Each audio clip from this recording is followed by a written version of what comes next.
Good afternoon. I'm Jan Cleveland. It's December 16th, 2014, and we are in the studio at Carleton University this afternoon. My guest is Lieutenant Navy Matt Jones, who has just recently achieved two major accomplishments in life that I'd like to talk about. Welcome to the studio, Matt. Thanks for coming in. My pleasure, Jan. First thing that you've recently accomplished is graduating with a master's degree in English at Carleton. Well done. That's always feels really good when that one's finished. And the other thing that I think is equally as important is recently you've published a brand new chapbook of poetry, White Flowers and Landmines. Interesting title. We'll get to that in a minute. So congratulations to both of those things. What I find fascinating about all of this is you decided to come and do a master's after 10 years of military service. You're still with the armed forces, so you continue that. You've brought out this book of poetry. You decide to do a master's degree. Now, I think the average person would understand, okay, you've got this military service, you want to go back to school, upgrade, do something. I'm not thinking English. I could understand if it was mechanical engineering or something that maybe had to do with the things that you already do as a ship driver. I'm not even going to go there because I have no idea what you do. Why English?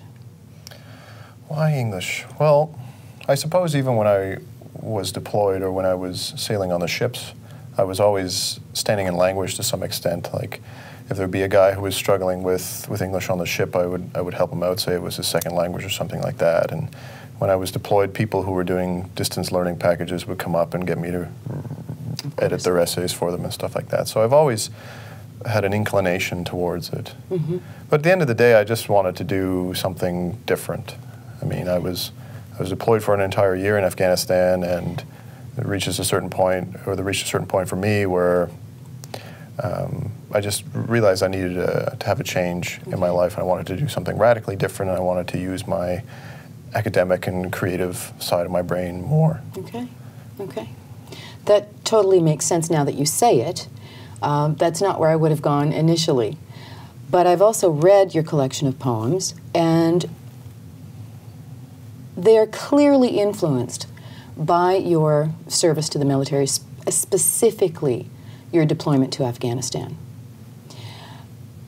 What is it about these poems that you needed to say? Why write, as opposed to other forms of expression, for example?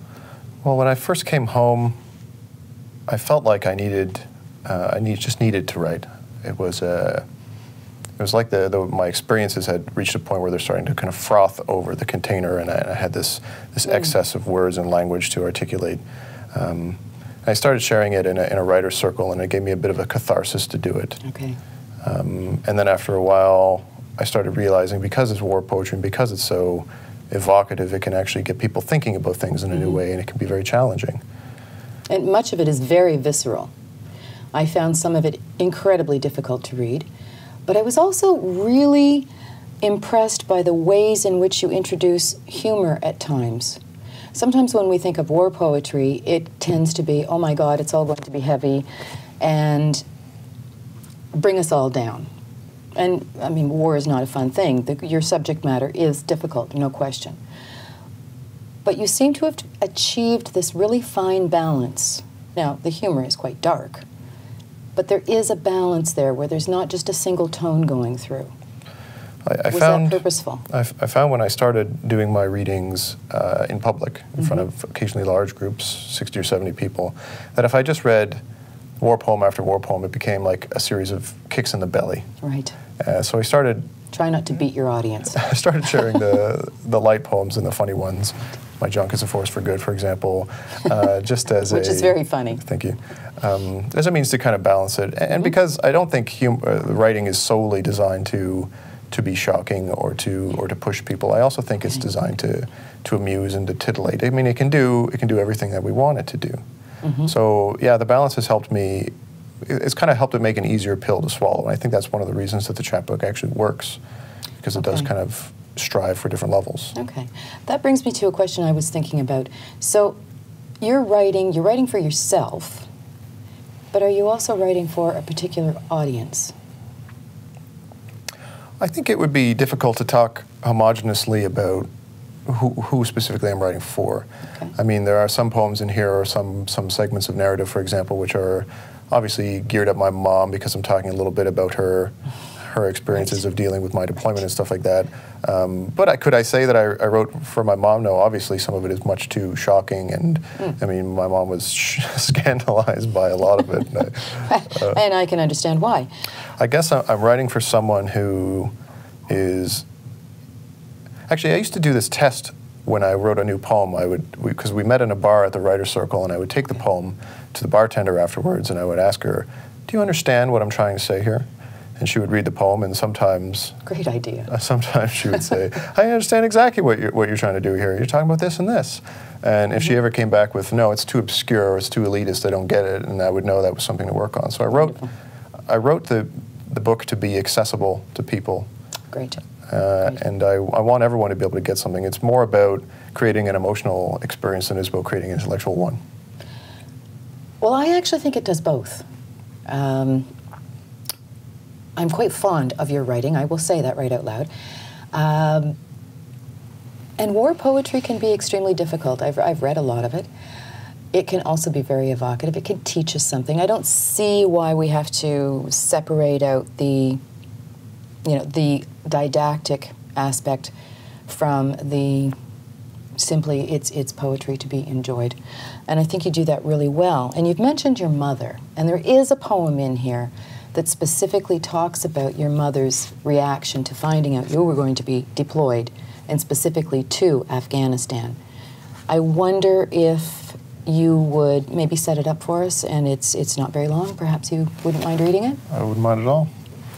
So and this, I would suggest, it's prose poetry, this particular one, yes? Well, basically what I'm doing in this chapbook is I'm trying to link the different poems together with chunks of narrative that contextualize it and create a larger framework. And this was the part that contextualizes the war poems and says, okay, get ready for some war poems. Right. There's no right way to tell your mom you're deploying to a war zone. We sat around the table in her little kitchen, dream catcher dangling from the central light. She wanted to know all my justifications. I formed them up like soldiers as she shook her head from side to side. In the kitchen's dim light, she could picture every son who ever went to war making the same impossible promises of safe return. As for me, I spent the next year watching the war in Afghanistan play out through drone feeds. When the rockets burst on the base, we cracked jokes from under our desks. Other times we hunted Taliban down the winding Panjwai roads, drones, bombers, artillery. So many lives snuffed in those ditches I lost count. I remember a man injured from a drone strike. He kept reaching for his arm. I remember a woman collecting chunks of her son in a basket. After 8 months, I couldn't dream without seeing the dead faces, pallid from blood loss, doll's eyes. That's incredibly powerful. Your mother must be very proud of you. She also must be very happy that you came back home. She certainly is. Right. And I think we're probably running out of time. I really want to thank you for coming in. I wish we had half an hour to keep talking, because I think there's some very important words in here, and our conversations about war and what happens to the vets when they come back. You're an example of someone who has taken those experiences, is using them in a creative way, continues to work with the military, and I wish you all the best. Thanks, Jan. Thanks for coming in.